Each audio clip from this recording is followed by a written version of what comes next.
कोने कोने में जाएंगे, हर राज्य के अंदर जाएंगे और लोगों को जोड़ने की कोशिश करेंगे, लोगों को जोड़ने की कोशिश करेंगे। अगर 130 करोड़ लोगों को जोड़ने का हमारा मकसद है, इसीलिए मेरी सभी लोगों से अपील है, चाहे आप बीजेपी के हो, चाहे आप कांग्रेस के हो, चाहे आप आम आदमी पार्टी के हो, चाहे आप इस पार्टी के हो, चाहे उस पार्टी के हो, पार्टीबाजी नहीं कर रहे हम लोग। हमारा मकसद है जनता को जोड़ना। जो जो लोग इस देश को दुनिया का नंबर 1 देश देखना चाहते हैं, आप सब लोग इस मुहिम से जुड़िए। इस मुहिम से जुड़ने के लिए इस नंबर पे मिस्ड कॉल करनी है, 95100100। मैं दोबारा रिपीट कर दूं, 95100100। भारत को दुनिया का नंबर 1 देश बनाने का क्या मतलब है? हमें इस देश के हर बच्चे के लिए अच्छी शिक्षा का इंतजाम करना पड़ेगा। हमें इस देश में हर भारतीय के लिए अच्छे इलाज का इंतजाम करना पड़ेगा। हमें इस देश में हर व्यक्ति के लिए बिजली, पानी, रोजगार का, हर युवा के लिए रोजगार का इंतजाम करना पड़ेगा। भाषण देना बड़ा आसान है, मैं भी भाषण दे सकता हूं, दुनिया का नंबर 1 देश बनाएंगे, लेकिन काम करना बड़ा मुश्किल है, बड़ी मेहनत करनी पड़ेगी। और इन सारी चीजों में सबसे इंपॉर्टेंट एक चीज है, वो है शिक्षा। मुझे लगता है 1947 में हम लोगों से एक गलती हुई थी। जैसे ही देश आजाद हुआ, आजाद भारत को सबसे ज्यादा तवज्जो शिक्षा पे देनी चाहिए थी। 1947 में ही हमें मिशन मोड में, वॉर मोड में, हर गांव के अंदर, हर मोहल्ले के अंदर अच्छे सरकारी स्कूल, फ्री शिक्षा, शानदार शिक्षा का इंतजाम करना चाहिए। लेकिन दुख की बात यह है कि आजादी के वक्त भी नहीं किया, और अब 75 साल के अंदर भी हमने शिक्षा के ऊपर उतनी तवज्जो नहीं दी।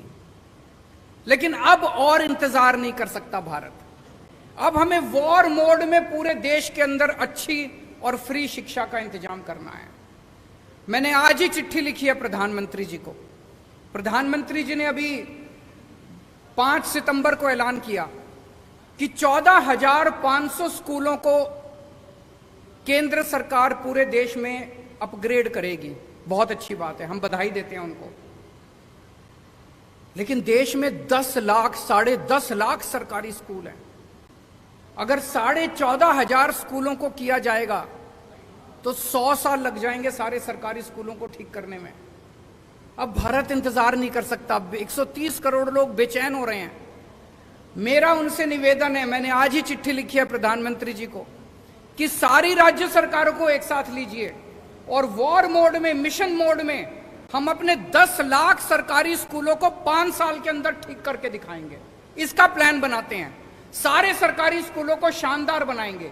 दिल्ली में हमने सरकारी स्कूलों को ठीक किया, पूरे देश के अंदर भी ठीक कर सकते हैं। हम उसके लिए तैयार हैं। जो मदद हमसे चाहिए हम उसको करने के लिए तैयार हैं। दिल्ली में हमने कम पैसे में और बहुत शानदार स्कूल बना दिए।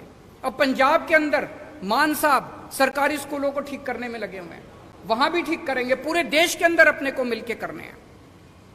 देश में इस टाइम एक गलत ट्रेंड चल रहा है। जैसे हरियाणा के अंदर मौजूदा सरकार ने लगभग 190 सरकारी स्कूल बंद कर दिए।